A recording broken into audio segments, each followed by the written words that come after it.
centimetra duke sjellë kështu problematika të gjithë këtyre situatës në shtetin e Durrësit. Pra po thua që ambientet e paraburgimit ku qëndron Erion Veliaj ka rrezik ndoshta për përmbytje, po thua Albana? Në fakt ka rrezik për të evakuuar të burgosur për shkak se uji tani më është përmbytur paraburgimi i Durrësit, uji ka debërtuar brenda në ambientet e katit të parë të burgut.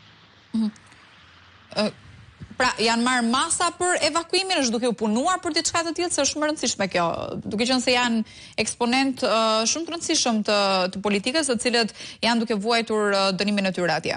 Në fakt, po theksoja nga burimet që kemi komunikuar brenda paraburgimit të Durrësit, theksojmë se situata është të rënduar në atë zonë dhe mund të merren masat nga momenti në moment për shkak se uji ka debërtuar në katin e ambient e katit të parë të paraburgimit.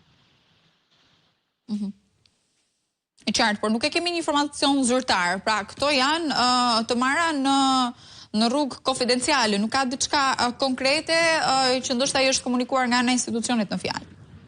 Akoma nuk kemi një komunikim zyrtar nga ana e institucionit të paraburgimit të Durrësit, ndërkohë që pritet ndoshta të japi një komunikim zyrtar për të marrë masat brenda burgut të Durrësit, por ajo çfarë mund të themi është që momentalisht situata është paraburgimi i Durrësit tani më është i përmbytur në ambient të katit të parë.